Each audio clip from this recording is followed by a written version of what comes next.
นอกจากการสนับสนุนช่องของเรานะครับผ่านการกดไลค์กดแชร์แล้วก็ Subscribe นะครับผมปัจจุบันนะครับผมช่องของเราได้เปิดช่องทางใหม่ๆนะครับผมเพื่อให้ผู้ชมนะครับผมและแฟนๆของช่องนะฮะสามารถให้การสนับสนุนช่องเล็กๆช่องนี้นะครับให้ได้ไปต่ออย่างต่อเนื่องนะครับและมั่นคงนะครับผมด้วยระบบสมาชิกนะครับผมที่ช่องเราเพิ่งเปิดขึ้นมานะฮะซึ่งทุกคนสามารถที่จะกดสมัครนะครับผมสมาชิกนะครับผมที่ปุ่มจอยนะครับผมหรือปุ่มสมัครสมาชิกนะครับผมที่มุมขวาล่างใต้คลิปนะครับผมหรือมุมขวาบนในหน้าต่างของช่องนะครับผมเพียงเดือนละ50 บาทเท่านั้นนะครับผมโดยมีสิทธิพิเศษมากมายไม่ว่าจะเป็นตราประทับแสดงระดับหลังชื่อนะครับผมเป็นรูปเรือชิปเปอร์ที่ออกมาแบบอย่างสวยงามนะครับผมพร้อมกับอีโมจินะครับเป็นรุ่นพี่แฮมชิปเปอร์นะครับผมสุดน่ารักนะครับซึ่งใช้ในการพูดคุยนะครับผมในช่องคอมเมนต์พร้อมสิทธิพิเศษต่างๆมากมายที่กำลังจะตามมาในอนาคตนะครับผมอีกอย่างหนึ่งคือทั้งการชมคลิปแบบ Exclusive นะครับก่อนใครนะครับผมหรือ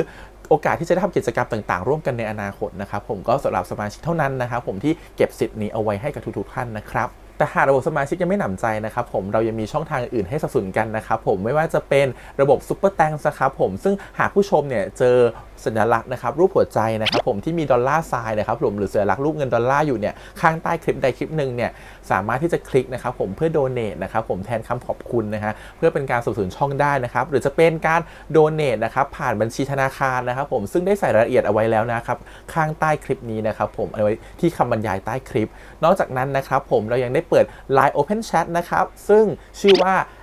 ACS Channel Family นะครับผมก็เลยขอเชิญชาวช่องทุกคนนะครับผมเข้าร่วมห้องแชทได้โดยไม่มีค่าใช้จ่ายใดทั้งสิ้นนะครับผมเอาไว้พูดคุยแลกเปลี่ยนข่าวสารกันนะครับผมในครอบครัวของเราและผมได้จัดทำสติกเกอร์ลายรุ่น Lovely พี่แฮมนะครับชิปเปอร์นะครับเอาไว้เป็นสติกเกอร์ที่ใช้พูดคุยกันด้วยนะครับจะได้ใช้คุยกันในกลุ่มก็น่ารักดีนะครับผมหรือจะเอาไปใช้คุยกับเพื่อนๆส่วนตัวก็ได้นะครับไม่ติดอะไรเลยนะครับผมตั้งใจทำออกมามากๆนะฮะเพียงชุดละ35 บาทเท่านั้นนะครับผมใช้ได้ตลอดชีพนะครับผมก็หวังว่าทั้งหมดนี้นะครับผมจะเป็นเรื่องราวดีๆที่จะเกิดขึ้นกับช่องของเราและชาวช่องของเราทุกคนนะครับผมเพื่อมุ่งหน้าต่อไปสู่ปี 2023 ปีนี้และก้าวต่อไปด้วยกันอย่างมั่นคงนะครับผมอย่าลืมสนับสนุนกันนะครับขอบคุณครับ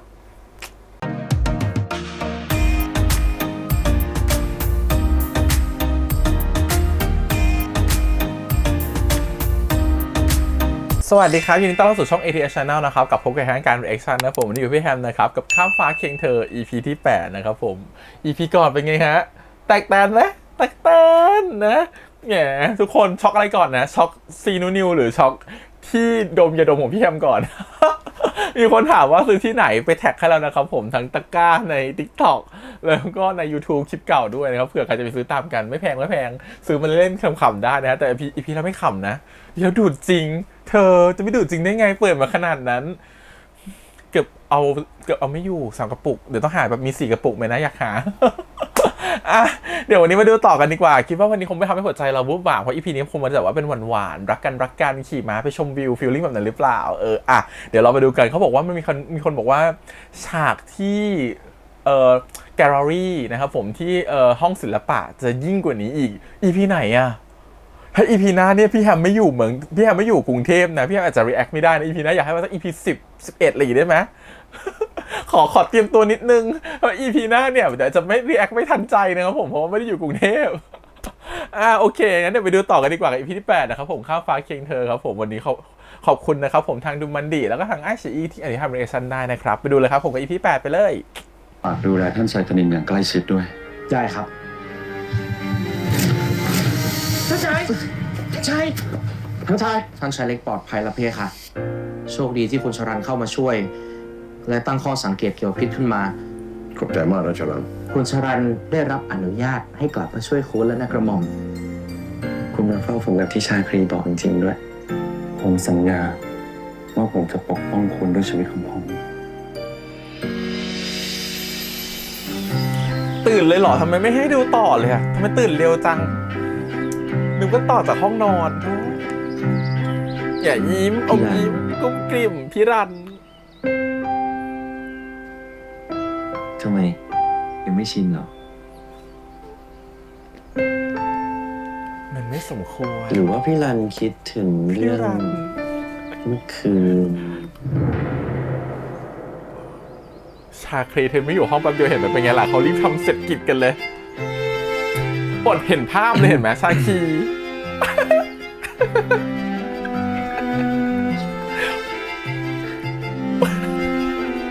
ป้อนมากระลองนินหน่อยสินะป้อนหน่อยนะ พี่รันป้อมมากระรองนินหน่อยสิ นินอยากให้ตามใจอ่ะพี่รันจะไม่ตามใจนินจริงหรอ มันจะไม่สมควรนะฟาบาทเคยมาข้างหลังเคยมาข้างหลัง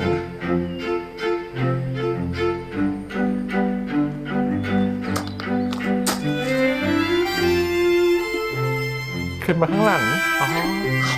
คาเว่น เจ้าชายคาวิน หรือว่าคุณพ่อมา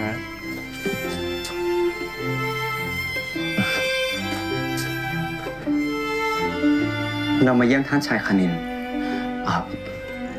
เชิญเสด็จทางนี้ได้เลยพี่ค่ะ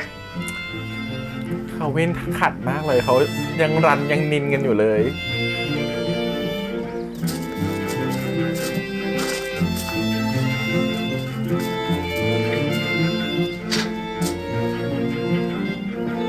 ท่านชายคณินตอนนี้หายประชวรแล้วใช่ไหมเจ้าชายคาวินนี่ตาดีจริงๆ เราดีขึ้นมากแล้ว มันได้ยาดี ทั้งก มันยาดีอ่ะยาชื่อยี่ห้ออะไรนะอะ และ ไร ใจด้วย ลันสักอย่างหนึ่ง กินมากระรองด้วยกันไหม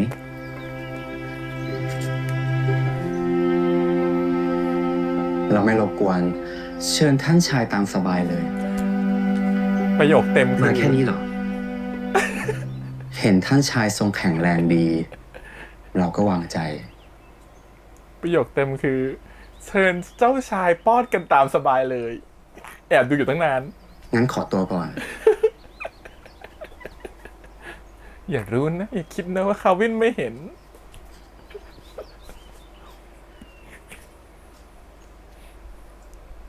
มันได้ชาดีอะชารัน ชาที่ดีคือชารัน แต่นินว่าคาวินคงไม่เอาไปบอกใครหรอกมั้ง กระหม่อมคิดว่าคงไม่มีอะไร แต่หลังจากนี้กระหม่อมอยากให้เราสองคนระวังตัวในการใกล้ชิดกันมากขึ้นพี่ค่ะ ไม่เห็นต้องระวังตัวเลย เอาอีกแล้วนะเราเนี่ยนะ เป็นคุณหนูข้างรัก องค์ชายข้างรักอีกแล้วนะ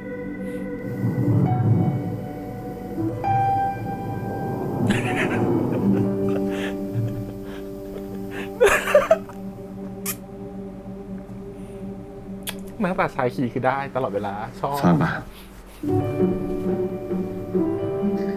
ก็จะใกล้ชิดแบบเนี้ย ใครจะทำไม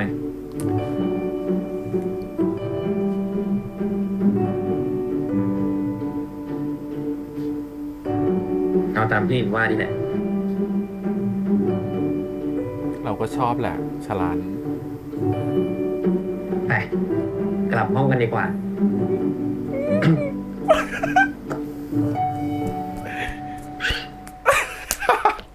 ชายคีเธอได้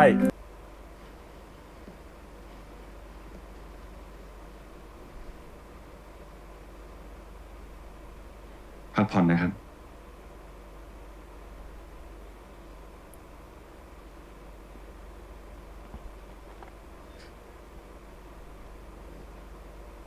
แจ็ครีเราต้องการของบางอย่าง ฝากสั่งซื้อให้เราหน่อยได้ไหม อ๋อ หมายถึง Lowland Intense Care Treatment บำรุงผมแบบน้ำหรือกระหม่อม แต่ยังมีอยู่เลยนะกระหม่อม ก็ดีแล้ว คอยเติมไว้อย่าให้หมดละกัน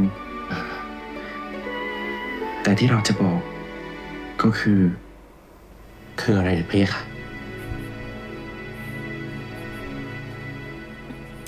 เจ้านาย สั แบ ญ บ ลักษณ์ของตระกูลทวิตเมธาคืออะไร เจ้านายแบบไหนรุ่นน้องแบบนั้นจ้ะ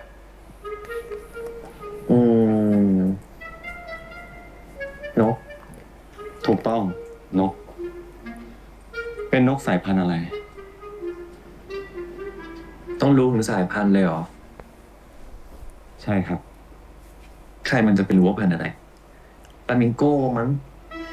หากดินไม่ใส่ใจ พี่ว่าการแข่งขันอาจจะเกิดความผิดพลาดขึ้นก็ได้ ก็คนมันไม่รู้อ่ะ พี่รันรู้ก็บอกมึงสิ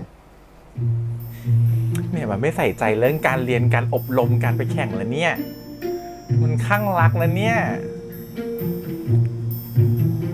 อ้อนี่เขาแบบว่าอยู่ใกล้ๆตลอดเวลา เอางี้ไหม ถ้านินตอบผิดอีก นินยอมโดนพี่รันลงโทษเลย ตายแล้วมันไม่มีวันตอบถูกละฉันว่าไม่มีวันตอบถูกเลย นินยอมโดนลงโทษเลยนะ นี่ไงพี่ลงโทษอะไร อืม ถ้านินตอบผิดอีก นินจุ๊บพี่รันดีไหม ผิดข้อละ1 จุ๊บ นี่มันคือการลงโทษใช่ไหม แล้วนั่นมันเป็นการลงโทษยังไง เอาลงโทษสิ นินมีแต่เสียกับเสียนะ โอ้ตาย พี่รันไม่ได้เป็นคนจุ๊บนิน แต่นินเป็นคนจุ๊บพี่รัน ทำไม ที่ตอนนั้นยัง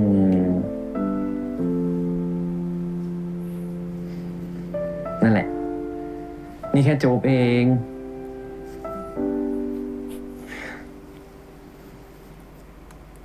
เรามาตั้งใจเรียนกันต่อดีกว่า เมืองหลวงเก่าของประเทศเอมิรีคืออะไร เนี่ยไม่ต้องลงมุ่งเรียนมาแล้วฉันว่านะแพชชั่นมันไม่อยู่ที่การแข่งแล้วตอนเนี้ย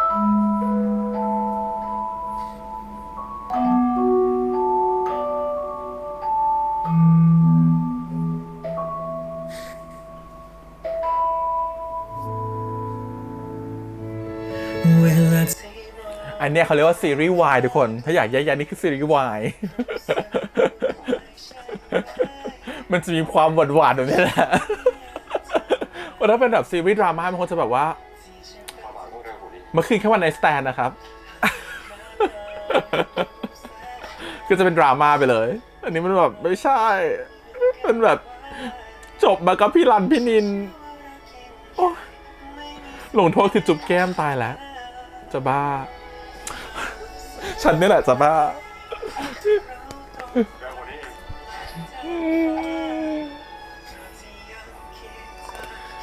ก็ดูจริงจังขึ้นแล้วนะ มีแพชชั่นขึ้นหน่อย โอ้โอ้โอ้โอ้โอ้เสื้อเลิก โอเคไม่เลิก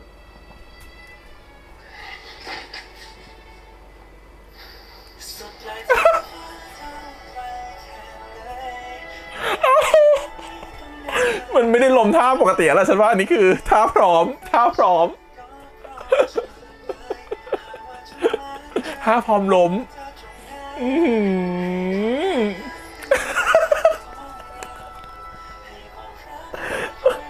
ขำชาคี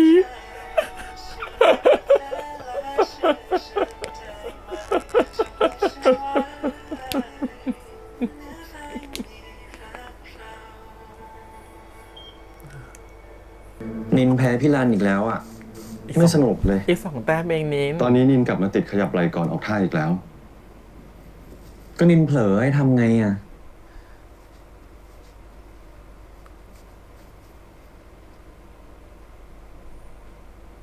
มินคิดว่าเราเสียดายไปหรือเปล่าขอโทษนะ พยายามจะเก็บอาการละ ไม่ได้จริงๆ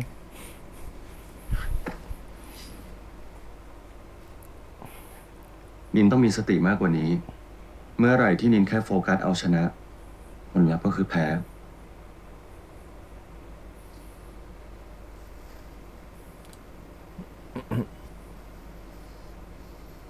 นินถามหน่อย เป็นหลานบุญธรรมเจ้าหมาชีวิตต้องฟันดาบเก่งขนาดนี้เลยเหรอ พี่เป็นคนตระกูลพิทักษ์เทวาแต่ต้องฝึกฟันดาบตั้งแต่เด็ก ฝึกทำไมอ่ะ ตระกูลพี่มีหน้าที่เป็นองครักษ์คุ้มกันอสวเทวาทิน แต่ทำไมตระกูลพี่รันต้องมาเป็นองครักษ์ให้ตระกูลนินด้วยอ่ะ บรรพบุรุษพี่ให้คำสัญญากับเจ้าหมาชีวิต ตั้งแต่วันที่พระองค์ขึ้นครองราชย์ ก็เลยเป็นตำแหน่งที่สืบทอดต่อกันมา งั้นถ้าตอนนั้นนินไม่ขอเสด็จปู่ พี่รันก็ต้องเป็นองครักษ์อยู่ดีเนี่ย อยู่ที่รับสั่งขององค์เจ้าหมาชีวิต พี่อาจจะเป็นองครักษ์หรือไม่ก็ได้ทั้งนั้น ที่พี่รันดูแลปกป้องนินดีขนาดเนี้ยเพราะแค่ดีลของบรรพบุรุษอะไรนั่นหรือเปล่า ถ้าเป็นหน้าที่ พี่ก็ต้องปฏิบัติให้ดีที่สุด แล้วถ้าเรื่อง เนี่ยยกเข้าเรื่องตัวเองแล้วเนี่ย เนี่ย กระเพาะ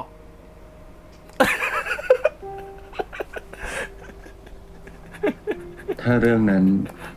พี่คิดว่านินเองคงรู้ดี จากการกระทำของพี่ทั้งหมด ชาคีจังหวะนี้ต้องทำน้ำหก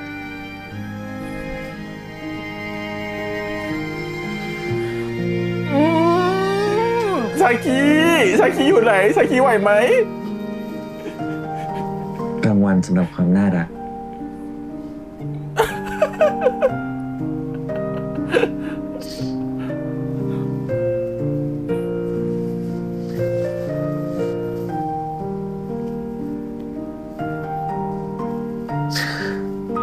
ตอนนี้เหนื่อยจังเลยอ่ะ ไม่อยากฟันดาบแล้วอ่ะ ยังทำอย่างอื่น เธออื่นมีแรงเหรอ แรงเหลือเหรอ งั้นเราไปหาอะไรทำสนุกๆกันไหม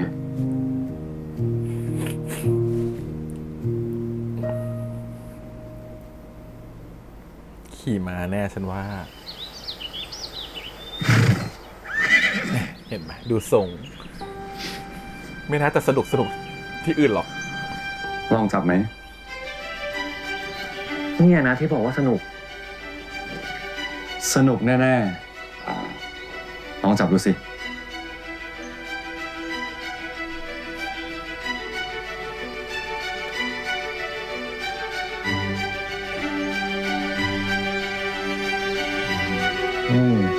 ไม่ต้องกลัว ไดเรนไม่เคยทำร้ายใคร เดเรน ไดเรนเหรอ ไดเรน เจ้าตัวเนี้ยชื่อว่าไดเรน ลองจับดูสิ มาทำความรู้จักกันก่อนจะได้คุ้นเคย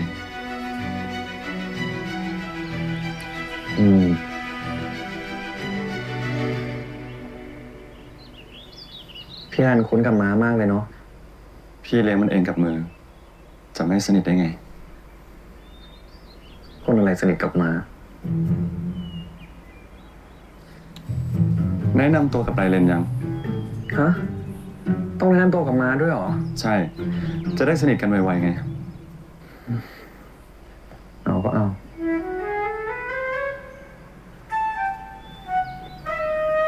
ไดเรน เราชื่อนินนะคณิน อย่าเตะเรานะ เรามาอย่างเป็นมิตร เรามาเป็นเพื่อนกันนะ แกล้งเหรอ พี่แกล้งนินเหรอ อืม แกล้งเหรอ ไม่แกล้งแล้วครับ พอมันได้กันคืนเดียว โลกมันเปลี่ยนเลยเนาะ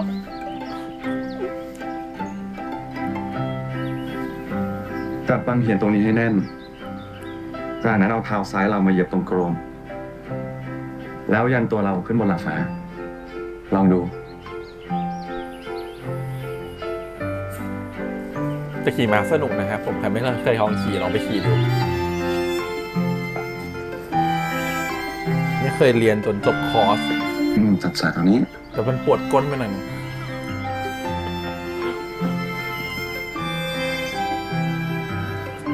โอ้ยตาย ไม่ต้องเกรงนะ ไม่ได้เก่งซะหน่อย ถ้ากลัวบอกพี่ พี่นันอยู่ด้วยนินไม่กลัวหรอก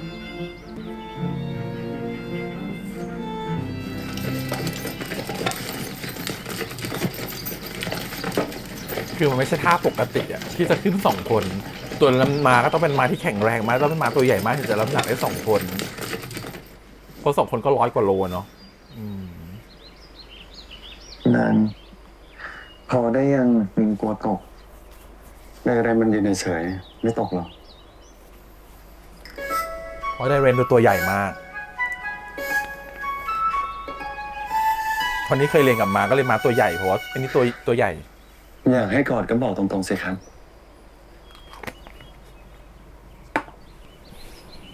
รู้ก็กอดสิ เออรู้ว่ากอดสิ ชาคีไม่อยู่เดี๋ยวฉันเป็นชาคลีให้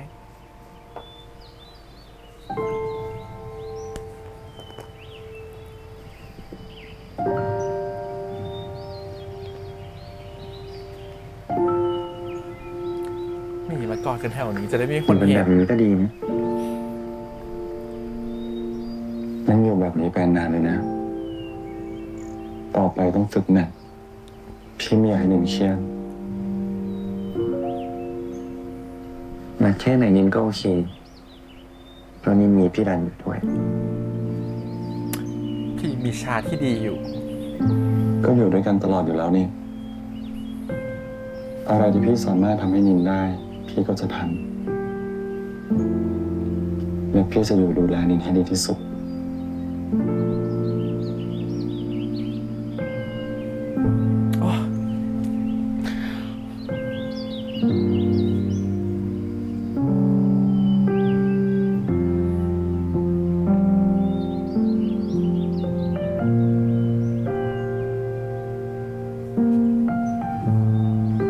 สวยมากเลยอ่ะ มานิ่งมากอ่ะ น้องต้องแบบน้องต้องแบบนิสัยดีมากน่ารักมากปกติมาไม่ค่อยนิ่ง หามานิ่งยาก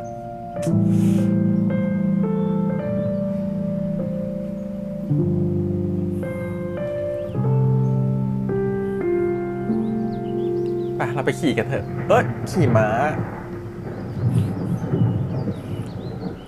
ฝนจะตกแล้วพะยะค่ะแดดออกร่าเลย ฝนมาจากไหนก่อน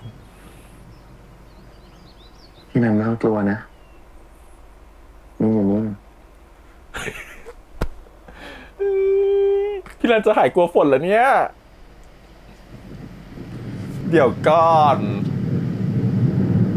ก็คือพี่รันกลัวฝนก็เลยต้องให้นินปลอบ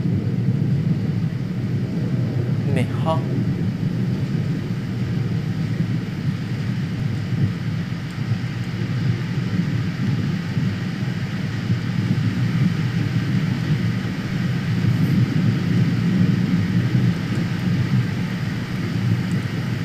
นินให้ชาครีสั่งมาให้สักพักหนึ่งแล้วอะแต่ไม่มีโอกาสให้พี่รันสักที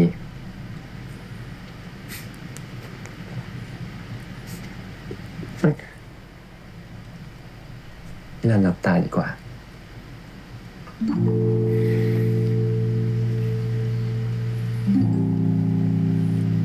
ฉันว่าข่าวหรือการมีอะไรกันสองคนเนี่ย เมาไปถึงนู่นแล้ว หูจ้าหมาชีวิตหรือหูทุกเมืองแล้วฉันว่า แต่แค่เขายังไม่พูดอะไรกัน หูฟัง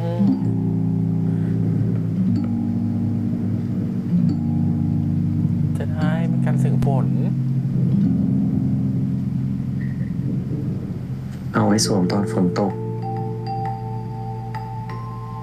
พี่นันจะได้ไม่ต้องกลัวอะไรอีก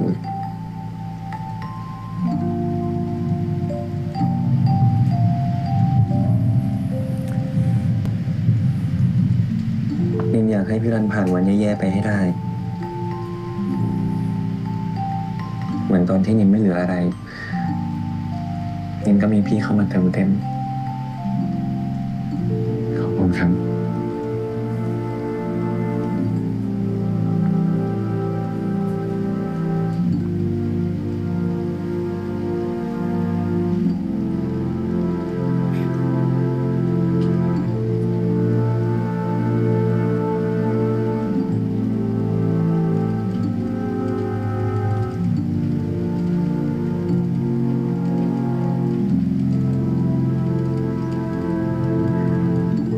พี่รันไม่ต้องกลัวไม่ต้องกังวลอะไรแล้วนะ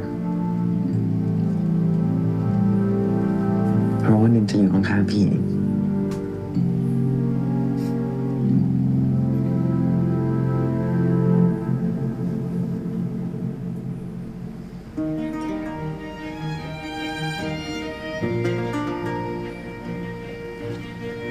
เรื่องที่จะเบื่อเอมิลีแล้วหรือยังเจ้าชาย ไม่มีวันเบื่อพะยะค่ะกระหม่อมชอบเอมิลีแล้วยิ่งมีเพื่อนที่มหาลัยยิ่งสนุกพะยะค่ะ ขอบใจนะที่ชอบประเทศของเรา แล้วเสด็จพ่อเป็นอย่างไรบ้าง เสด็จพ่อทรงพักเกษมสำราญดีพะยะค่ะ แล้วถ้าหากว่าอยากจะให้เราช่วยเหลืออะไรก็บอกได้นะ เรายินดี ขอพระทัยพะยะค่ะ พี่เห็นพูดถึงเรื่องการเรียนเป็นอย่างไรบ้างแล้วชลันดูแลดีไหม อาจารย์ชลันดูแลกระหม่อมได้ดีเลยพะยะค่ะ แล้วช่วงหยุดยาวนี้ เห็น เพื่อนของกระหม่อม เห็นดูแลแต่ ก็ช อ วน งค์ ไปเยี่ยม ชาย บ้านเกิดของเขาที่มีนานครินทร์ อ๋อมากันพอดีมากินข้าวกับปู่สิมะ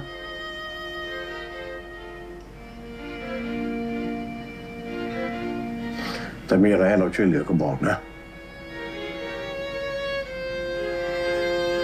เจ้าชายคาวินเพิ่งบอกกับปู่ว่า จะไปเที่ยวเมืองมีนานครินทร์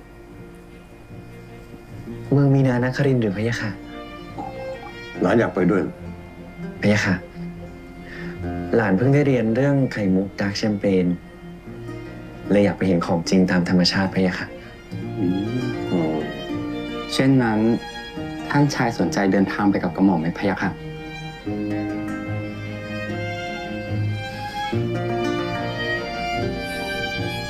อนุมัติไหมจ๊ะ ปู่ทำไมไม่มองนะ ปู่รู้นะว่าความสัมพันธ์เป็นยังไงอ่ะ หลานขอไปกับเจ้าชายคาวินได้หรือไม่พะยะค่ะ เอาสิ ปู่ไปด้วยนะเพราะว่าปู่ไม่ได้ไปเยี่ยมมีนานครินทร์มานานแล้วเหมื นั่ อน นกัน ไง นั่นไง อืม ปู่ไม่ยอมให้ไปกับคุณชรันแล้วล่ะ ปู่ขอไปคุมเอง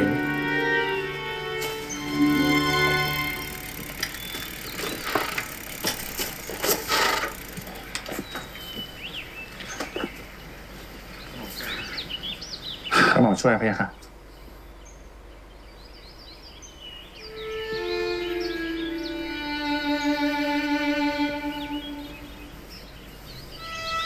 ทำไมวันนี้ไม่มาปั่นจักรยานกับเรา ขออภัยฟาบาท แต่ว่า วันนี้กระหม่อมปวดกล้ามเนื้อพะยะค่ะ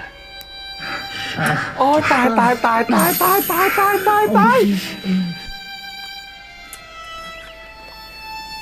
จะให้ปวดได้ไงล่ะ ก็ฟาบาทเล่น ดี ซะ นะ แรง นาน เลย ๆทีได้ออกมาปั่นจักรยาน เราเบื่อจะฟันดาบเต็มทนละ แต่ว่าถ้าเจ้าชายรัชตะรู้เข้าว่าท่านชายไม่ได้ฝึกซ้อมก็คง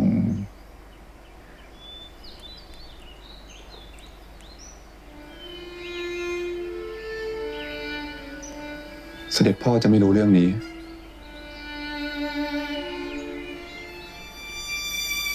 เชื่อใจเราสิ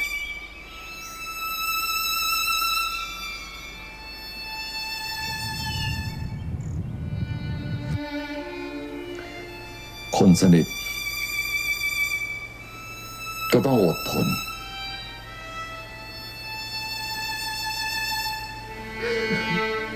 รับโทษ แทนกันได้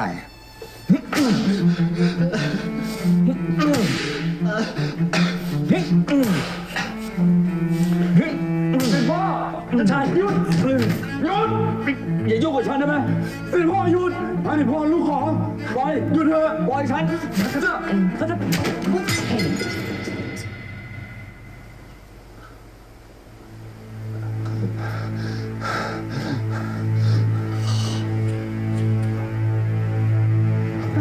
านชายพ่อท่านชายเป็นเพศไม่ได้ชายผิดอ่ะท่านชายพ่อเถอะท่านพ่อมันไม่ได้ทำอะไรผิดอะไรวะ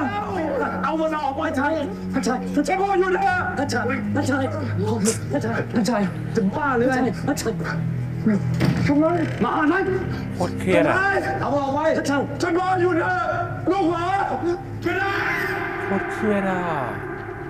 หยุดซ้อมไปกลายเป็น เขาก็ต้องมาโดนแทนเรา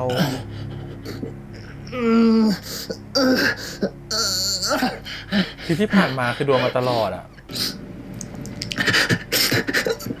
ใครสั่งให้หยุด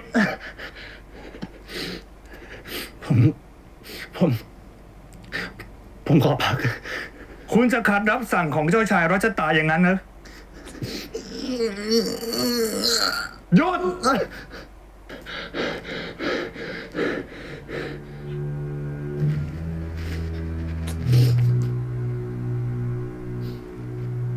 างมายุ่งกับเพทายอีก นี่เป็นคำสั่งของเรา ท่านชายรามินผู้ชงพิสุทธิ์ แต่พ่อ เอาออก พ่อท่านสั่งใหญ่กว่านะ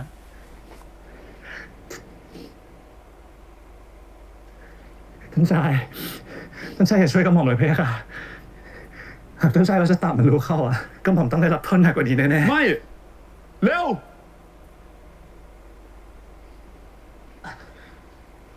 โอ้ยอยู่บ้านนี้ก็เครียด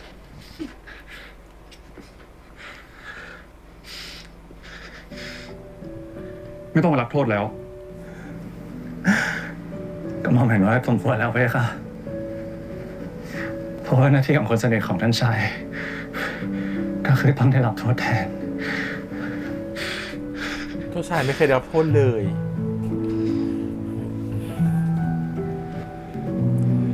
นายของเรา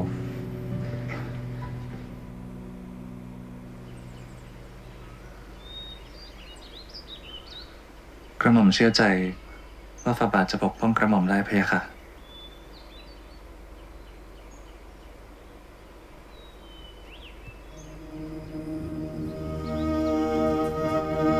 มันเหมือนคนที่ปกป้องอะไรไม่ได้พอบอกจะปกป้องได้สมมติว่าเขาโดนทำโทษขึ้นมาตัวเองก็จะเหมือนกับแบบเหมือนตัวเองไม่มีค่า คือพ่อกำลังดูเลี้ยงลูกแบบนั้นน่ะเฮ้ย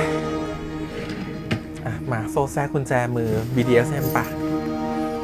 อะไรตัดได้ก็ต้องตัดนะฮะทุกคนลง YouTube ไม่ได้นะฮะไปดูเต็มๆเอาไอชีนะจ๊ะ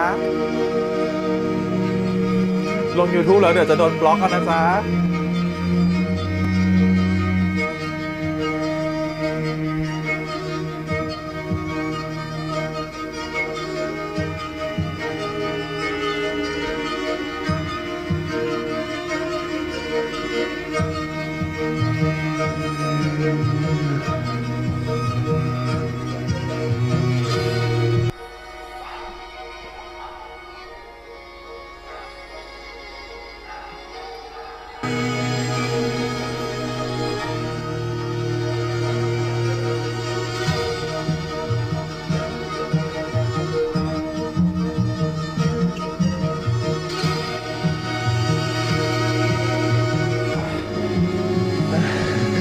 ตาย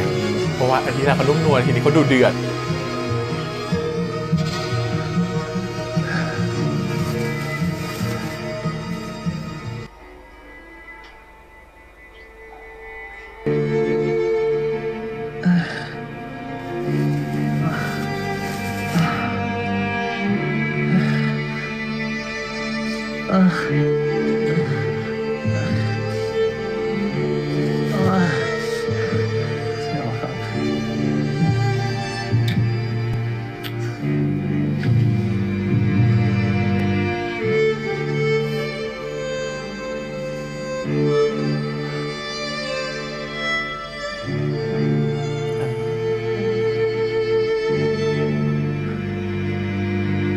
ออกผัดกัน เมื่อวานเธอโดนวันนี้ฉันโดนบ้างอะไรอย่างนี้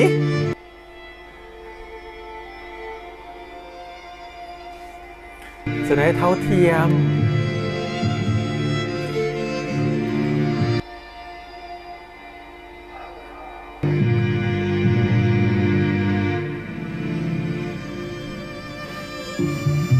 โอ้ตายตายตายตายตายตายตาย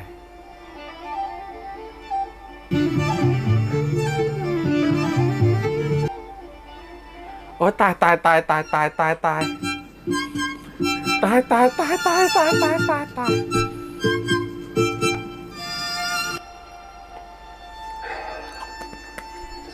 ฉันไม่ได้เตรียมเครื่อง3 รูไว้ซะด้วยวันนี้โอ้ตายตายตายตายถอดจริงเห็นไหมฮะวันนี้2 อันไปก่อนกันนะโอ้ยตายตายตายตายตายตายตายมันจริงเกิน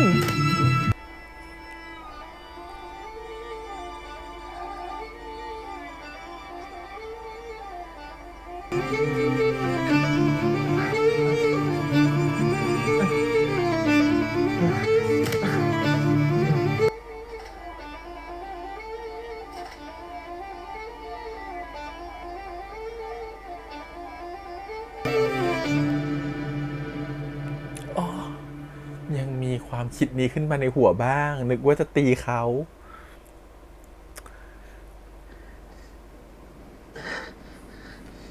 เขาอะชอบเพราะเขารู้สึกเขาโดนอย่างนี้มาตลอดชีวิตเขาไง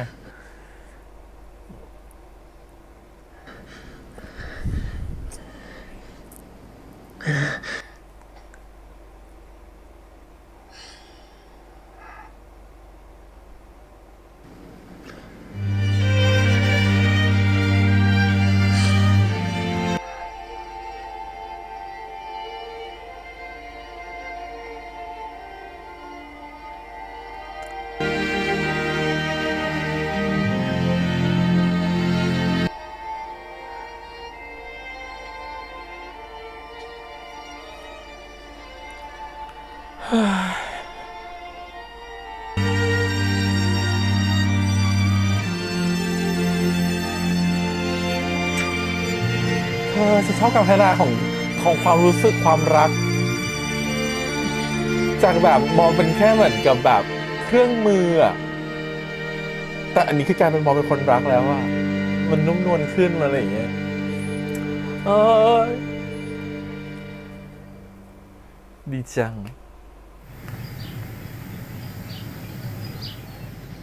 เออเรียบร้อยดีใช่ไหมงั้นเธอ2 คน เดี๋ยวเอากระเป๋าตรงนี้ แล้วก็กระเป๋า2 ใบนั้นนะ ไปวางไว้หน้าประตูไป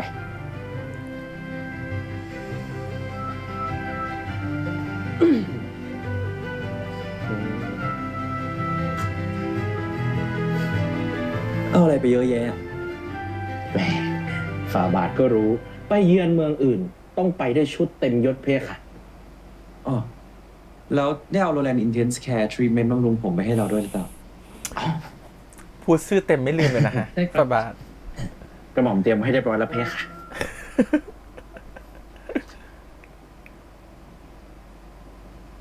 ขออภัยฝ่าบาท ขอริเชิญท่านชายเข้าเฝ้าองค์เจ้ามหาชีวิตโดยด่วนพระเจ้าค่ะ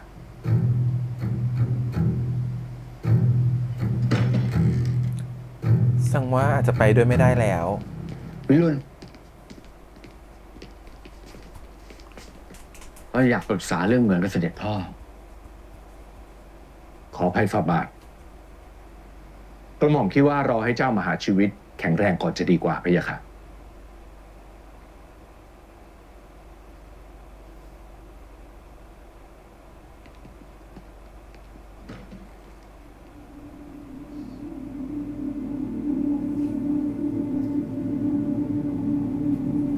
พอดีลูกมีเรื่องหารือกับเสด็จพ่อเล็กน้อย พอมาถึงก็ทราบว่าเกิดอุบัติเหตุ ไม่เอานะ เรื่องมันเล็กนิดเดียวอย่าทำเป็นเรื่องใหญ่เลย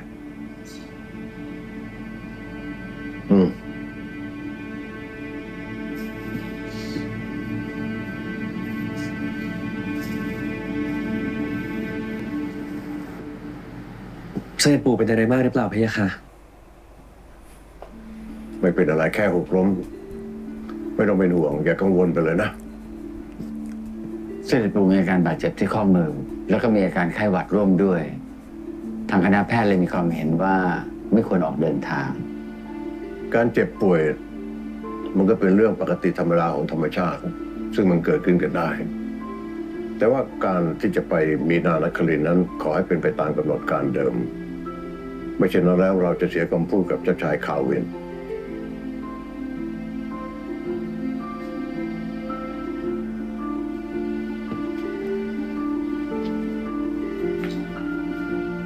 เราเองก็อยากจะพักสักหน่อยนะ ขอให้หายจากอาการชวนโดยเร็วนะพะยะค่ะ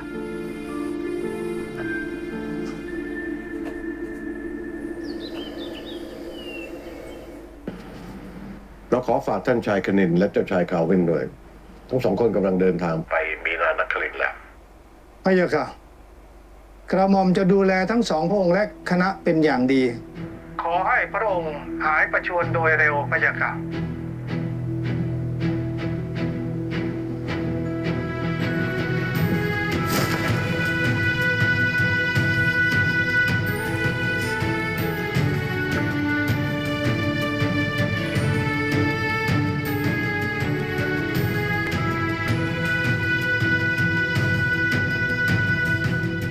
เป็นเกียรติอย่างยิ่งที่ทุกท่านมาเยือนมีนานครินทร์ของเราในครั้งนี้ เป็นเกียรติเช่นกันพะยะค่ะ เดี๋ยวให้ข้าหลวงนำทางเจ้าชายไปพัก เจ้าชายคาวินทำตัวตามสบายขาดเหลือสิ่งใดขอให้บอก พะยะค่ะ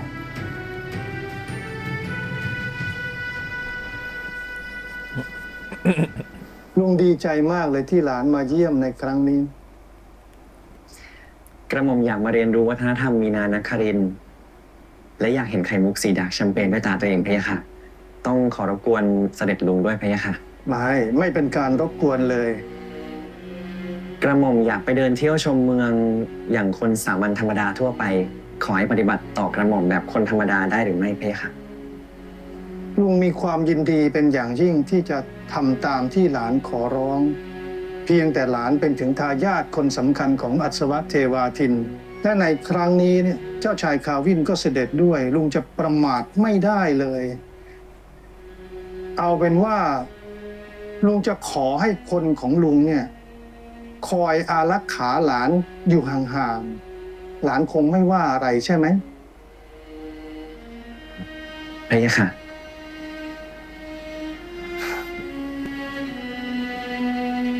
ถ้าลูกของลุงยังอยู่ คงจะมีอายุเท่าๆกับหลานนี่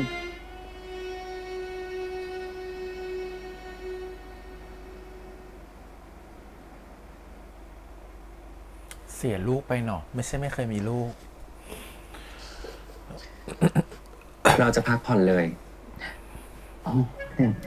อ่ะเอาเจเล่มาตั้งด้วย พะยะค่ะ ชอบขนมจากเมืองไทย หากท่านชายต้องการอะไรเรียกกระหม่อมไว้ตลอดเวลาพะยะค่ะ ต้องการท่านวันนี้เลยได้ไหม ไม่ใช่ เฮ้เฮ้เฮ้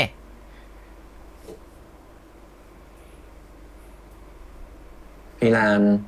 นอนกับนินสิ ที่นี่ไม่ได้ นั่นก็ไม่ได้ นี่ก็ไม่ได้ นี่แต่นินใช่ไหมเนี่ยที่อยากอยู่กับพี่อ่ะ พี่ก็อยากอยู่กับนิน อุ้ยอยาก แต่ที่นี่พี่ว่ามันไม่ควร ทำไมอ่ะ ไม่มีใครสงสัยหรอก โอ้โห องค์พระก็ต้องอยู่กับท่านชายอยู่แล้ว เชื่อนินสิ ไม่ดื้อนะครับ ถ้าดื้อพี่ก็ไม่ ถ้าดื้อพี่จะดุ พักผ่อนนะครับ เดี๋ยวพรุ่งนี้ไปเที่ยวกัน อยากเห็นพี่รันดุเลย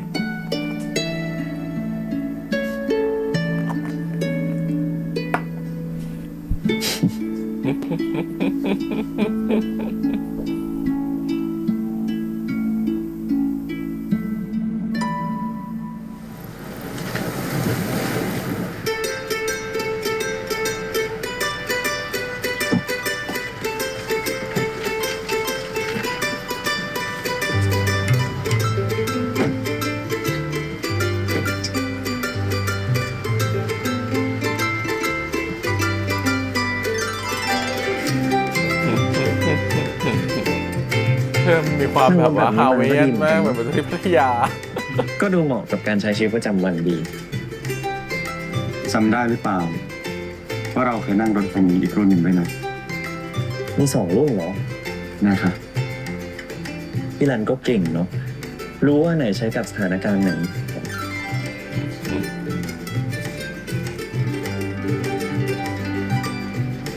เอ้า ถึงงานหรือยังเนี่ยคาวิน งั้นไปเดินเล่นกัน มันอยู่มุมไหนของโลกเนี่ยประเทศนี้สักอย่างหนึ่ง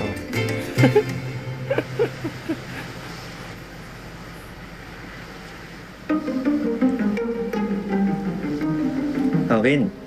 ติดกับไทยใช่ไหม มีอะไรเปล่า ติดกับไทยแล้วมีทุกอย่าง ไม่มีอะไรอ่ะ แค่ตอบข้อความเพื่อน คาวินมีเพื่อนที่มีงานนักคลินด้วยเหรอ เป็นเพื่อนพี่มอร์เฟียนี่แหละ เขาเป็นคนที่นี่พอปิดเทอมก็เลยกลับบ้าน และ อย่างนี้อยากแยกไปหาเพื่อนไหม แล้วเดี๋ยวเราค่อยนัดเวลากลับด้วยกัน ดีไหม รู้เลย เจ้าชายวสินทร์กำชับเอาไว้ชัดเจนว่า ส่งคนตามห่างๆก็ได้นี่ ห่างๆนะ นาเรามาเที่ยวนะ อย่าเครียดมากสิ แต่เราเข้าใจคุณชลันนะ เออ ส่งคนมาก็ได้ แต่ขอตามห่างๆนะ ขอบคุณมาก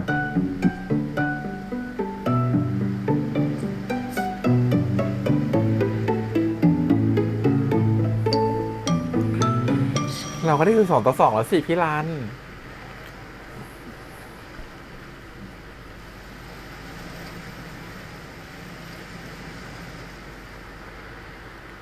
พี่รันทำไมที่นี่มีแต่พ่อค้า ไม่เห็นมีผู้หญิงเลย ซอนมีนานครินทร์เชื่อว่าผู้ชายต้องหาเลี้ยงครอบครัว ภรรยามีหน้าที่อยู่ดูแลบ้าน ถามจริง ทำไมยังเชื่อเรื่องพวกอะไรแบบนี้อยู่อ่ะ แล้วถ้าผู้ชายไม่อยากทำงาน ผู้หญิงไม่อยากอยู่บ้านล่ะทำไมเราไม่ให้ทุกคนทำอะไรที่ตัวเองอยากทำจะมาบังคับกะเกณฑ์กันทำไมเงียบล่ะที่นันเห็นด้วยกับความเชื่อพวกนี้เหรอ พี่แค่คิดว่าความเชื่อ เป็นสิ่งที่ปรับได้ยากที่สุด แต่ก็ไม่ได้แปลว่ามันเปลี่ยนแปลงไม่ได้นี่ใช่ไหม ครับ แต่คงต้องใช้เวลา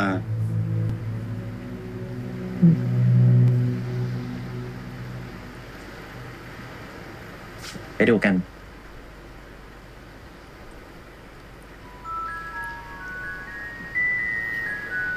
ได้นะสนใจชิ้นไหนเป็นพิเศษบอกได้นะครับเลือกดูก่อนได้นะ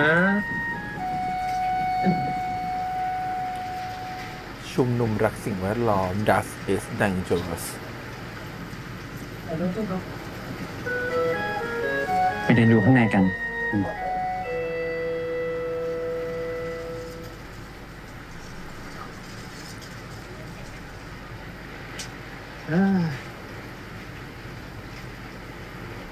หาดูก่อนได้นะจ๊ะ เขาจะใส่แมสเซจเรื่องนี้เหรอ ไอควันไฟควันป่า PM 2.5 อย่างนี้ใช่ไหม มีไข่มุกสีดาร์กแชมเปญให้ดูไหมครับ อู้เหลือชิ้นสุดท้ายพอดีเลยพ่อเยะค่ะ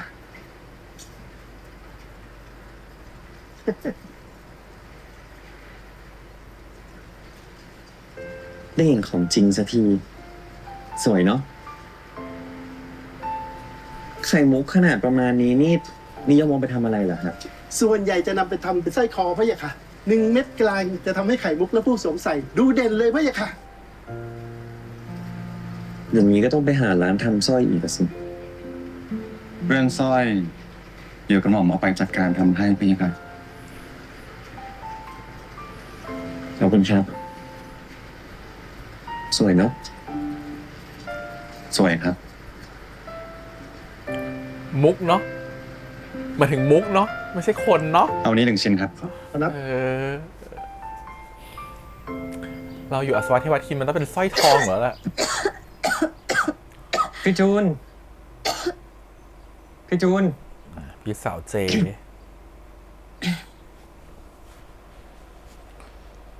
นั่น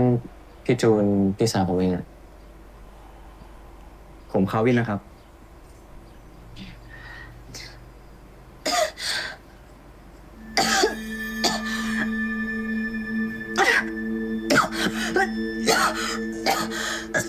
ใช่ไหม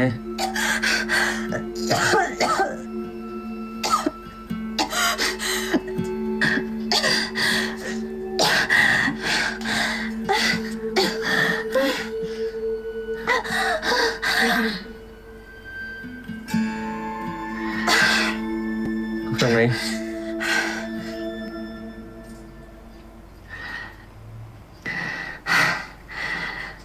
พาวินมาเที่ยว พาเขาไปเที่ยวเถอะ ไม่กลับมาบ้านเลย จะให้พี่อยู่คนเดียวได้ไง พี่อยู่ได้ สบายมาก ผมไม่รีบครับ อยู่เป็นเพื่อนพี่จูนก่อนก็ได้ เจพาเขาไปเที่ยวเถอะ พี่อยู่ได้พี่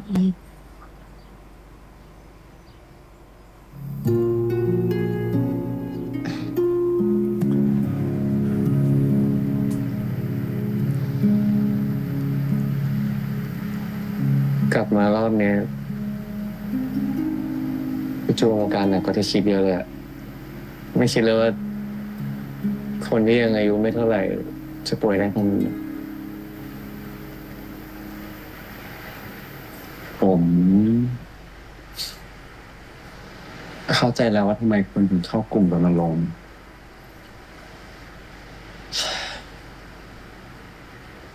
จริงๆมันก็ไม่ใช่แค่เรื่องที่พี่จูนป่วยหรอกที่จริงแล้วพ่อผมเสียเพราะว่าป่วยเป็นโรคปอดอย่างรุนแรงแล้วก็ตั้งแต่พ่อเสียไป เราก็เลยย้ายออกจากอาสวัสดิ์วาทินอยู่ด้วยกัน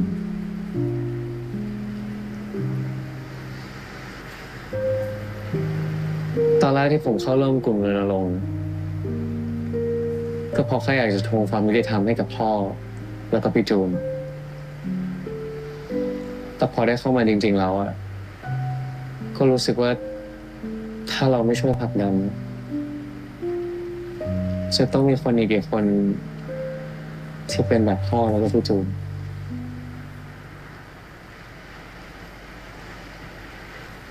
ถ้าเรามัวแต่เงียบไม่ใช่เสียงเราให้เกิดประโยชน์คนที่เขาจัดการปัญหานี้ได้จะเห็นปัญหาได้ยังไง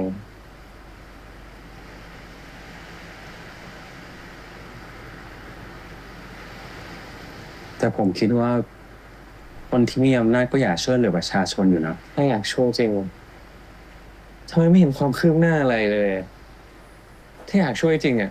มันก็ต้องเห็นแนวทางแก้ปัญหาออกมาแล้วป่ะ นี่มันประเทศไทยชัด พรุ่งนี้คุณไปกับผมไหม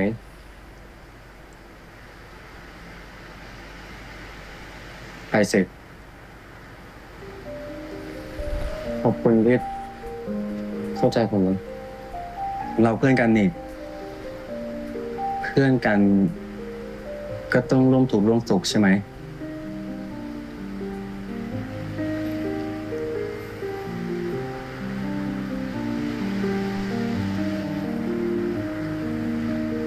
เพราะอสวัตเทวทินเป็นเหมืองทองด้วยมั้ยมันก็เลยทำให้มีฝุ่นละอองอะไรเยอะปะ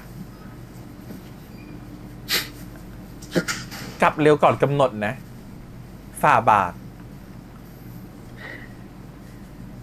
ไม่เคยคิดเลยว่านิมจะชอบพี่ขนาดนี้ คนที่โคตรจะดุโคตรจะเนี้ยบแต่เวลาตามใจนิมน่ารักที่สุดเลย แต่พี่ก็ตามใจนินไม่ได้ทุกอย่างหรอก พี่เองก็ต้องทำตามนะรู้แล้วหน้าที่อีกแล้วทำตามหน้าที่ดุก็เพราะหน้าที่ แต่ที่ชอบกันนะไม่ใช่เพราะหน้าที่ใช่ปะนินเข้าใจพี่ใช่ไหมครับนินจะพยายามเข้าใจ ที่ชอบกันเพราะเรื่องคืนนั้นหรือเปล่า ฉันจะคิดว่ามันแค่ฝันไป คืนนี้นอนด้วยกันไหม โอ้หน้าที่ ไม่ได้หรอกครับ not proper not อีก proper ละเซ็งอ่ะงั้นอย่างน้อยก็ กินข้าวเย็นด้วยกันนะ แค่กินข้าวเอง ไม่เห็นเป็นไรเลย กินข้าวกัน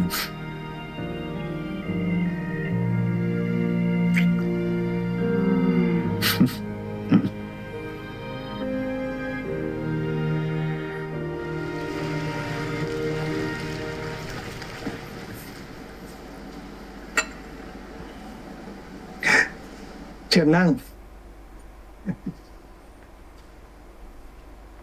เป็นยังไงบ้างไปเที่ยวมาชอบไหมหลัง เมืองของเสด็จลุงสวยมากเลยพะยะค่ะ อากาศก็ดีด้วย ถ้าชอบก็ต้องมาบ่อยๆนะลุงยินดีต้อนรับ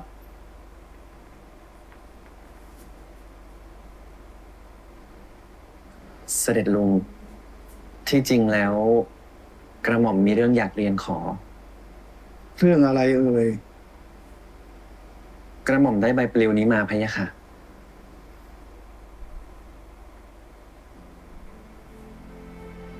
กระหม่อมอยากไปร่วมงาน และอยากไปร่วมร้องเพลงกับประชาชน ได้เลย คนรุ่นใหม่เนี่ย ชื่นชอบหลานเป็นอย่างมากเลย เขาบอกว่าหลานเนี่ยเป็นสัญลักษณ์ของความเปลี่ยนแปลงของประเทศเรา ถ้าประชาชนได้พบปะใกล้ชิดกับหลานเนี่ยเขาก็คงจะให้ความนิยมชมชอบ แล้วก็สนับสนุนหลานมากขึ้น ขอบพระทัยพี่ค่ะ แต่ลุงจะขอให้คนของลุงเนี่ยคอยตามอารักขาหลานอยู่ห่างๆหลานคงไม่ว่าอะไรใช่ไหม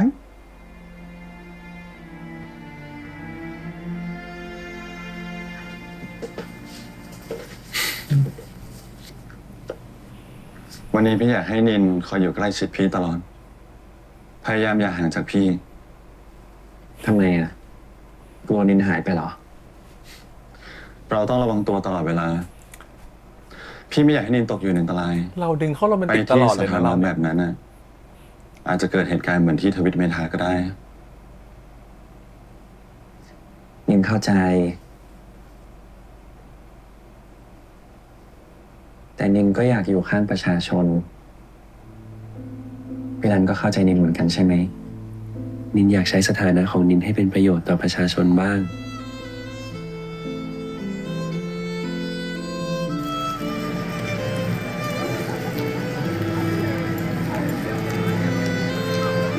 พวกเราต้องการอากาศบริสุทธิ์กว่านี้ เราต้องการอากาศที่ไม่ใช่ฝุ่นพิษ no dust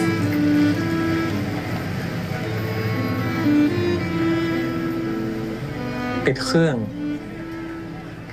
ขอบคุณครับ มีอะไรช่วยบอกนะครับ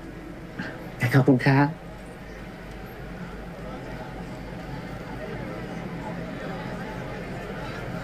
เฮ้ยเจ๊อะไรวะ ท่านชายคณินเข้ามาชุมนุมด้วยวะ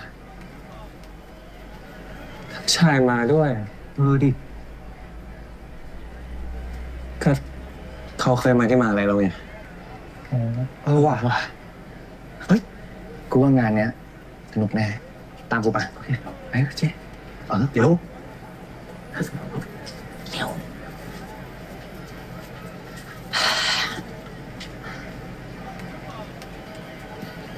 ท่านชายคณินเราขอเข้าร่วมด้วยได้ไหม แต่สาบาทเราตั้งใจจะมาช่วย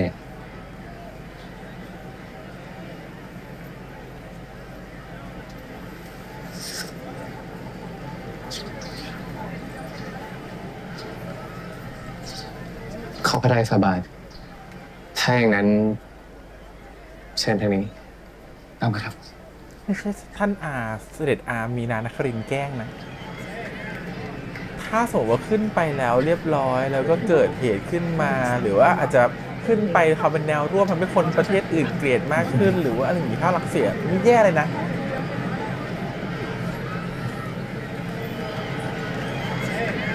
คือทำไม่รู้ว่าสิ่งนี้มันคืออะไรไงเราไม่รู้ว่าเขากำลังทำอะไรกันอยู่ดูสายตาทุกคนสิ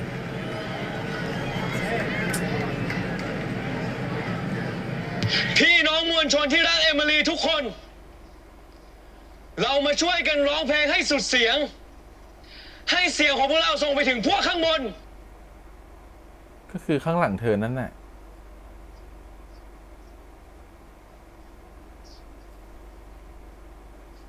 ใช่ไหม เนี่ยมันจะเป็นความย้อนแย้งของอะไรบางอย่าง ให้พวกผู้มีอำนาจจัดการเห็นถึงปัญหาความเป็นอยู่ของพวกเรา ให้เพลงนี้เปลี่ยนเอมิลีสู่อนาคตที่ดีขึ้น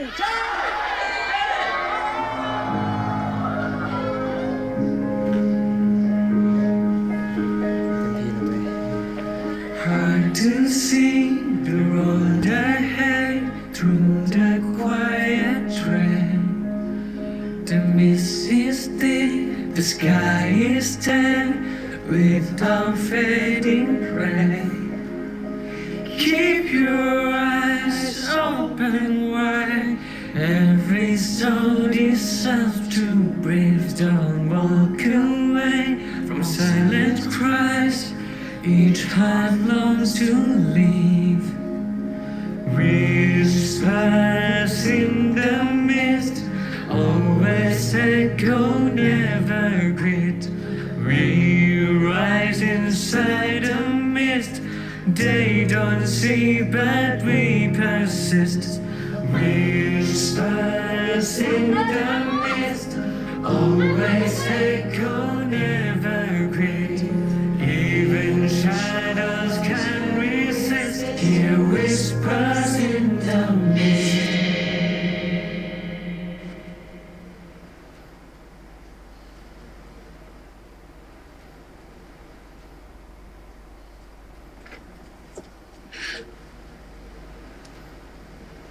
อัศวะเทวาทิน จงใจฆ่าประชาชน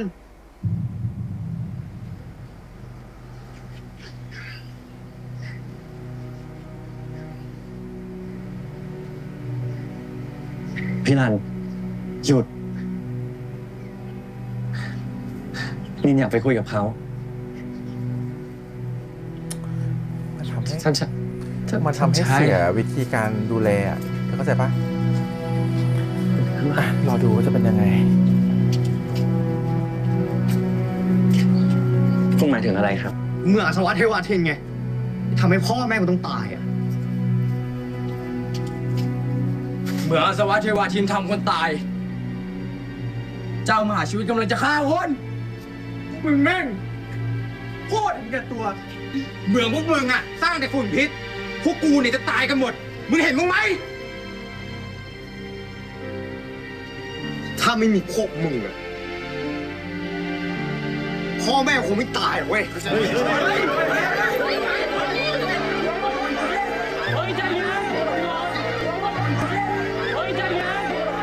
พี่มันเกินไปแล้ว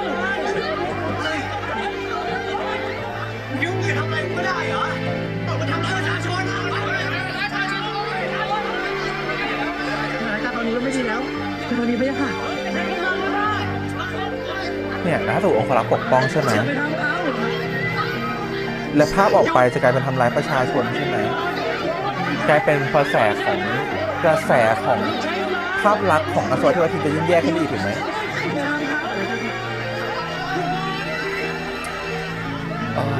เนี่ยแหละคือเหตุผลฉันว่าติดกับดัก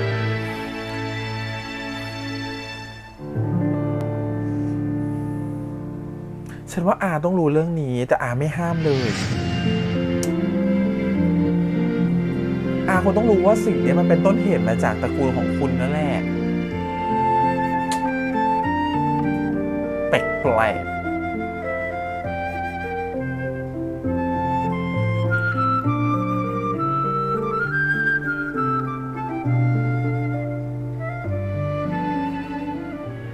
เขาไม่ได้ทำอะไรกันหม่อมเลยนะพะยะค่ะ พวกเราต่างหากที่ทำเขาเกินกว่าเหตุ เขาเกือบขาดอากาศหายใจตายแล้วด้วยซ้ำ เราไม่มีทางรู้หรอกว่าใครจะอยู่ฝ่ายไหนนอกจากตัวนินแล้ว อย่าเชื่อใจคนอื่นเกินไปแม้แต่พี่ ท่านชาย ขออภัยที่รบกวนเวลาส่วนตัวพะยะค่ะเสด็จปู่แม้แต่อาสวะเทวาทินเองมินก็ไว้ใจไม่ได้จริงๆ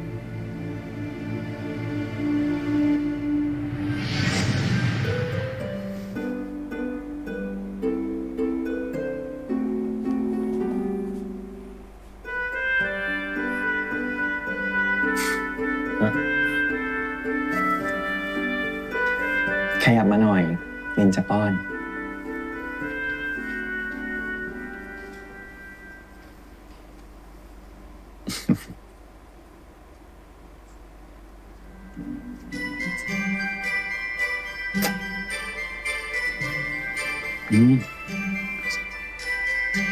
ดินเที่ยววันนี้สนุกมาก พี่รันพานิงมาบ่อยๆได้ไหม ถ้าพี่ว่างพี่จะพาไปอีกนะ งั้นคราวหน้าเราพกนี้ไปกินรองทองด้วยดีกว่า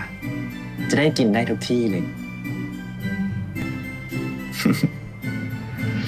EP หน้าคุณพ่อกลับมาแล้วทัศนัยนะครับผม เราพอจะปฏิบัติต่อเรื่องนั้นแล้วแหละขอเอาจริงจังก่อนเนาะเดี๋ยวพาร์ทเขินพาร์ทหวานเดี๋ยวค่อยพูดทีหลัง เดี๋ยวลืมโอเคเราว่าอันเนี้ยน่าจะเป็นต้นตอของปัญหาทั้งมวลไม่ใช่เรื่องของการแย่งบัลลังก์กันแล้วแข่งขันอาจจะเป็นประเด็นเป็นท็อปปิกให้เป็นการแบบมีการแข่งขันกันเพื่อจะเลือกเจ้ามหาชีวิตคนใหม่แต่สุดท้ายมันจะนำพาไปสู่ปัญหาของประชาชนที่จะเรียกร้องอะไรบางอย่างต่อราชวงศ์นะและอาจจะนำมาซึ่งการล้มราชวงศ์เลยก็ได้สิ่งที่คนไม่คิดก็คือการที่ว่าคุณแค่เถียงกันคุณแค่แข่งกันไปแข่งกันมาเพื่อที่ใครจะเป็นเจ้ามหาชีวิตคนใหม่แต่ปัญหาของประชาชนหรือเสียงประชาชนมันใหญ่กว่านั้นกษัตริย์ ในยุคที่ต้องบูรณาการที่ต้องทำงานร่วมกับประชาชนแล้วต้องอยู่ให้ประชาชนแบบโอเคแล้วอยู่ร่มเย็นเป็นสุขเนี่ยมันจะเริ่มร่มเย็นเป็นสุขไม่จริงไงถูกไหมมันพอประชาชนมีปัญหาขึ้นมาแล้วประชาชนรวมตัวกันและประท้วงอ่ะมันถ้ามันรุนแรงมากพอมันก็อาจจะล้มกษัตริย์ได้นะฮะเพราะฉะนั้นมันก็เลยกลายเป็นว่ามันอาจจะเล่นท็อปปิกนี้ก็ได้นะว่าตอนที่คุณชรัญนะบอกว่าไว้ใจใครไม่ได้อาจจะเป็นเรื่องจริงนะและเหมือนที่พี่แฮมไม่เคยไว้ใจมีนานักครินทร์เลยตั้งแต่ต้นนะครับเพราะฉะนั้นพี่แฮมมองว่าผู้ชมพิสุทธิ์มองแต่ว่าฉันจะได้เป็นกษัตริย์คนต่อไปฉันจะมองแต่เรื่องการแข่งขันฉันต้องชนะการแข่งขันฉันจะทำหรือเล่นตุกติกอะไรก็ได้ทุกทางแต่ลูกฉันจะต้องชนะและฉันก็จะได้เป็นเจ้ามหาชีวิตคนต่อไปอันนั้นคือสิ่งที่ตัวของผู้ชมพิสุทธิ์ทำขณะเดียวกันนะฮะสิ่งที่ตัวของอัศวเทวทินทำก็คงจะมองแบบเดียวกันว่าฉันต้องชนะและฉันก็ต้องใช้วิธีทางเพื่อชนะสิ่งนั้นเราจะเห็นว่า EP หน้ามีฉากที่ตัวของรามินโดนยิงนะโดนไล่ยิงเนี่ยเราคิดว่าเป็นไปได้ไหมว่าจริงๆก็เป็นฝั่งอัศวเทวทินก็สั่งคนไปยิงฝั่งนั้นเหมือนกันเพราะฉะนั้นเป็นไปได้ว่าต่างคนต่างจะเล่นงานลูกของอีกฝ่ายหนึ่งเพื่อที่ตัวเองจะได้ชนะแบบใสๆแล้วก็ได้เป็นกษัตริย์นะฮะซึ่งเราว่าอัศวเทวทินกับผู้ชมพิสุทธิ์มองกันแค่นี้ตัวทวิตเมธาไม่เคยมองตำแหน่งนั้นอยู่แล้วเพราะตัวเองเป็นลูกสาวนะครับผมแต่คนที่มันไม่เคยมีลูกเลยแล้วลูกจากไปถ้าลูกเขาจากไปโดยเขายังไม่บอกสาเหตุว่าจากไปเพราะอะไรเป็นไปได้ไหมว่าลูกของทางมีนานครินทร์เนี่ยองค์ชายเนี่ยจากไปเพราะฝุ่นพิษเหมือนกันเพราะเขายังไม่เปิดตัวแม่เขาเลยนะถูกไหมแล้วถ้าจากไปพร้อมฝุ่นพิษเหมือนกันเนี่ยมันก็เป็นไปได้ว่านี่คือการล้างแค้นของมีนานครินทร์และการที่ฉันสูญเสียลูกชายคนนั้นไปเนี่ยทำให้ฉันสูญเสียการแข่งสิทธิ์ในการแข่งขันเพื่อจะชิงเป็นเจ้ามหาชีวิตคนใหม่เนี่ยมันก็ทำให้ฉันรู้สึกเก็บความแค้นเหล่านั้นไว้และมีนานครินทร์อาจจะเป็นคนที่พยายามจะปลุกปั่นกระแสประชาชนให้ลุกฮือขึ้นไปแล้วก็ล้มกษัตริย์ก็ได้แล้วก็อาจจะแบบแต่งตั้งกษัตริย์หรือเธอเหลิงตัวเองไปแพ้ไปดีหรือตัวเองจะเข้าไปเจอจังหวะที่หมิ่นเหม่ที่สุดเพื่อจะบอกว่าฉันจะเป็นคนที่ยื่นมือเข้าช่วยก็ได้เฮ้ยเราก็คิดไปไกลหรือเปล่าเนี่ยหรือมันจะไม่ใช่แต่คือพี่แฮมคิดไปถึงขั้นนั้นเลยนะว่าอาจจะเป็นแบบนั้นก็ได้คือพี่แฮมมองว่าคนน่ะถ้าซีรีส์มันจะเขียนให้คนคนหนึ่งไม่มีลูกแล้วไม่มีสิทธิ์การแข่งขันน่ะมันต้องเขียนให้คนเนี้ยค่อนข้างจะแบบมันต้องมีบทไม่เขาไม่จำเป็นต้องเลือกพี่คนนี้มาแสดงเขาใจปะการที่เขาเลือกคนนี้มาแสดงมันเป็นคาแรคเตอร์ที่สำคัญมากๆคาแรคเตอร์หนึ่งเขาถึงเอาคนนี้มาแสดงได้มันต้องมีความใจดีผสมกับพอเป็นร้ายก็ร้ายสุดได้เหมือนกันในหน้าตาของเขาเราเลยคิดว่าแบบมันไม่ธรรมดาการที่เขียนบทคนนี้ที่ไม่มีลูกขึ้นมามันต้องมีเหตุและผลของมันในการทำให้มันมีสิทธิ์และศักดิ์ในการที่ฉันจะขึ้นเป็นกษัตริย์ได้เหมือนกันน่าคิดสุดๆนะครับผมเพราะฉะนั้นเป็นไปได้มากๆเลยเพราะตอนนี้เราแล้วพี่แฮมมองเหตุผลไม่ออกว่ามันจะมีเหตุผลอะไรนะที่จะทำให้คนๆนี้สามารถที่จะมีสิทธิ์ในการช่วงชิงบัลลังก์ได้เหตุผลนี้แหละทำให้ประชาชนลึกฮือ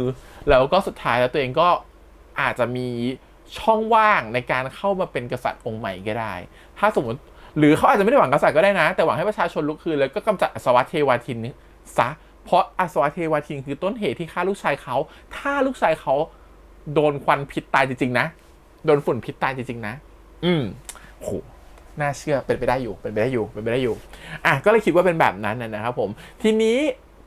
เรื่องราว EP นี้มันก็จะเห็นว่ามันเริ่มมีคลื่นใต้น้ำแล้วมันเป็นสิ่งที่ตัวของคณินเองไม่เคยรู้มาก่อนเลยว่ามีสิ่งนี้เกิดขึ้นแล้วก็มีเรื่องของฝุ่นพิษอันเกิดจากเหมืองซึ่งเราจะเห็นว่าองค์ชายทารินจะมาพูดเรื่องประเด็นเหมืองเนาะแต่คุณพ่อไม่พร้อมจะคุยไม่สนใจนะครับไม่อยากจะขอพักอะไรเงี้ย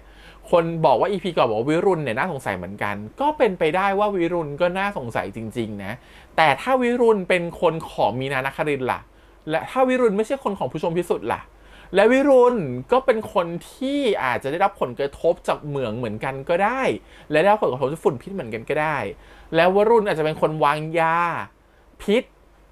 ก็ได้ถ้าคนวางยาพิษไม่ใช่ผู้ชมพิสุทธิ์ล่ะผู้ชมพิสุทธิ์เป็นคนตรงไปตรงมาเนาะแค่ส่งไส้ศึกมาแค่ให้ตัวของอาจารย์มันสอนแบบไม่เต็มใจสอนก็เพียงพอแล้วถูกปะก็เพียงพอที่ทำให้ตัวของ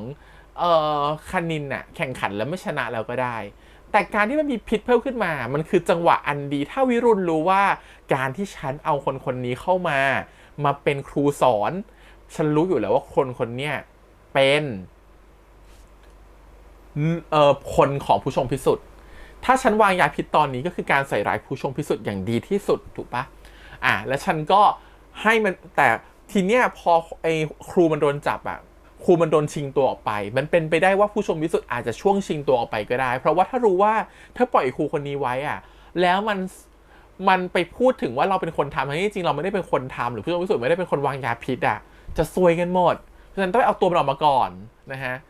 อาจจะเป็นแบบนั้นหรือเปล่าหรืออาจจะเป็นคนในเองเพราะเราเห็นว่าองครักษ์นอนเบี้ยหมดเลยถูกปะซึ่งต้องเป็นคนในที่รู้เห็นเป็นใจและรู้ว่าอะไรต่างๆนะอยู่ในวังก็เป็นไปได้ว่าวิรุณอาจจะช่วยก็ได้ก็จะวิรุณจะเป็นคนเอาตัวของคนร้ายออกไปก็ได้แล้วก็ไม่แน่ใจเพราะว่าเราเห็นประโยชน์หนึ่งตอนที่คนร้ายมันโดนจับแล้วบอกว่าถ้าฉันไม่ได้ทำล่ะฉันโดนใส่ร้ายน่าคิดนะฮะว่าอาจจะเป็นวิรุณก็ได้นะครับผมที่จะเป็นคนที่อยู่เบื้องหลังเหตุการณ์อันไม่ดีและเป็นพวกเดียวกับมีนานาคารินหรือเปล่านะสงสัยไปได้หมดเลยนะครับผมตอนนี้ก็คือน่าสงสัยมากเนาะทีนี้เราว่าปู่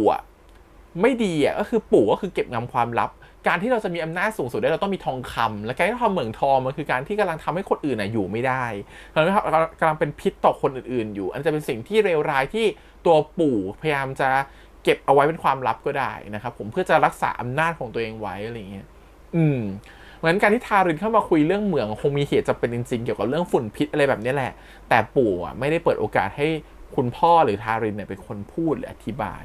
และสิ่งนี้แหละฉากวันนี้แหละมันเหมือนกับตัวของคณินติดกับดักนะที่มีนานาคารินเห็นอยู่แล้วว่าประเด็นนี้มันเป็นประเด็นละเอียดอ่อนแล้วมันเป็นประเด็นที่เหมือนกับว่ามันเป็นประเด็นต้นเหตุมาจากอัศวเทวทินการปล่อยให้หลานไปอยู่ในที่ชุมนุมแบบนั้นที่มีโอกาสสุ่มเสี่ยงมากๆเลยว่าหลานจะเป็นอะไรขึ้นมาได้เนี่ยหากคนพวกนั้นเขาเกลียดหลานเพราะเขาเกลียดอัศวเทวทินเนี่ยมันจะซวยเอาแต่การที่เขาปล่อยไปแสดงว่าเขารู้ไงเขารู้อยู่แล้วเขาก็เลยต้องการจะปล่อยไปเผื่อจะโดนลูกหลงรวมถึงหากปล่อยไปเสร็จแล้วเนี่ยการที่คณินไม่ได้คณินติดกับดักแล้วเพราะเขาได้เอาองครักษ์ไปเยอะแยะด้วยแล้วตัวเขาเองก็เป็นคนส่งองครักษ์มาเองด้วย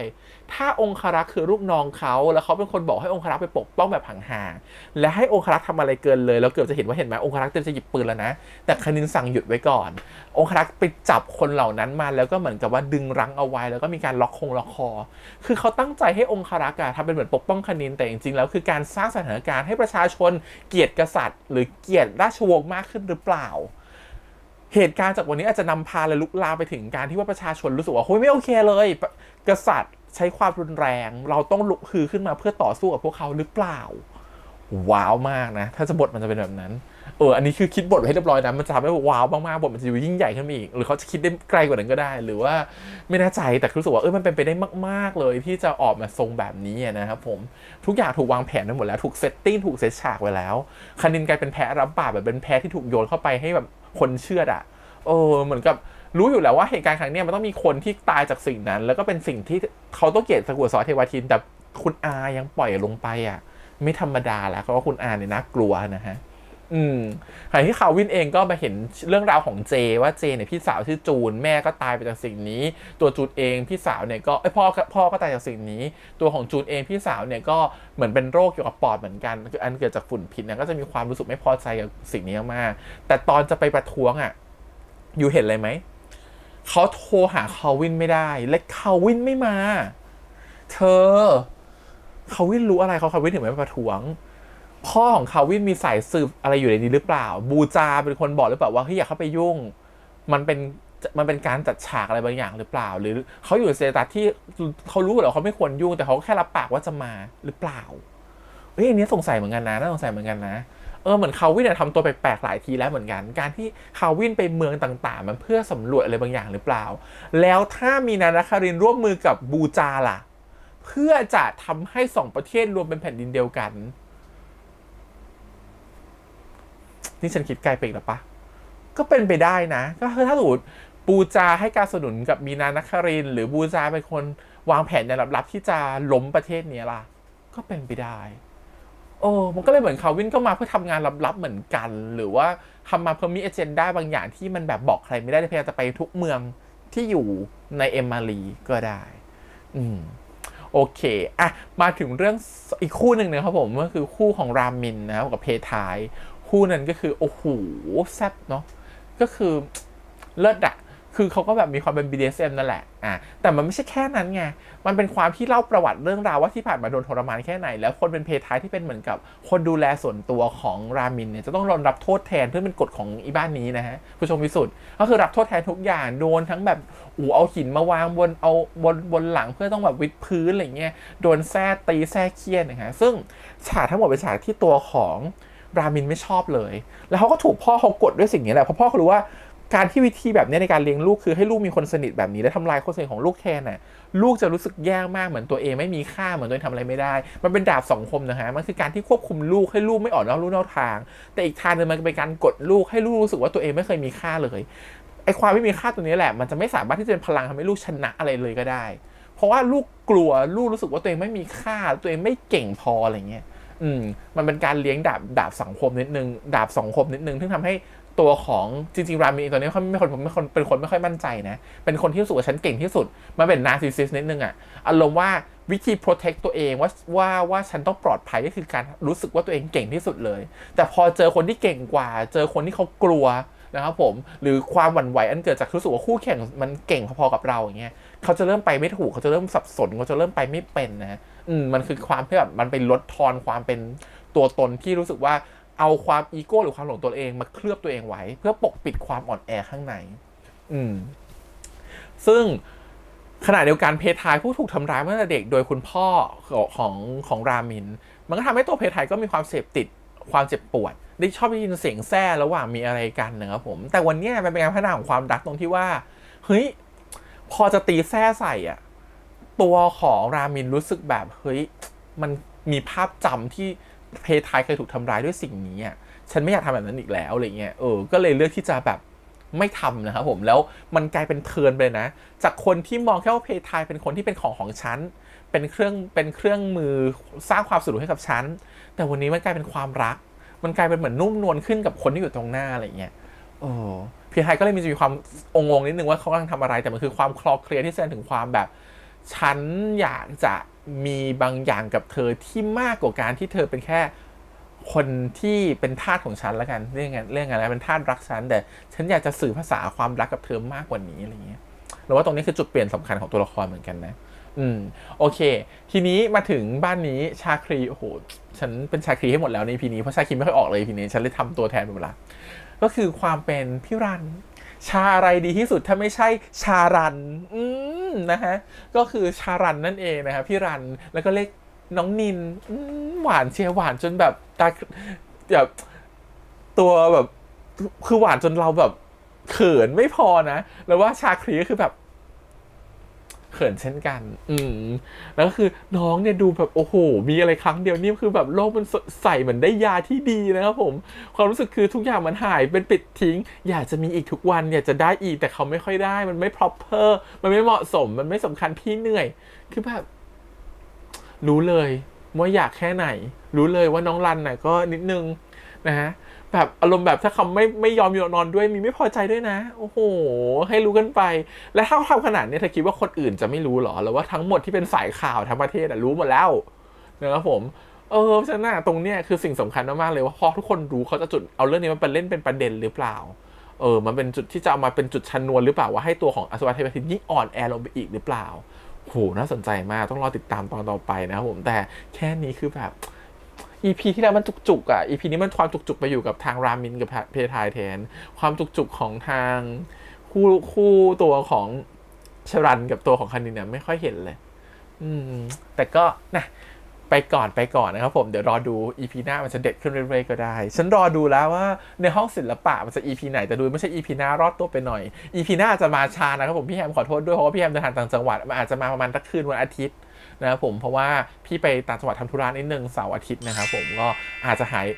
อันนี้มันออกวันเสาร์ไงแล้วพี่ไปอยู่ต่างจังหวัดวันเสาร์ที่เกียนแบกคอมที่เกียนแบกกล้องไปถ่ายรีแอคชั่นนะก็หวังว่าจะเข้าใจนะครับเจอกันใหม่สัปดาห์หน้าแล้วกันนะขอบคุณทุกคนอีกครั้งฝากกดไลค์กดแชร์กด subscribe จะได้ส่งทาง YouTube Instagram Twitter แล้วก็ Facebook วันนี้พี่แฮมไปก่อนนะครับบ๊ายบาย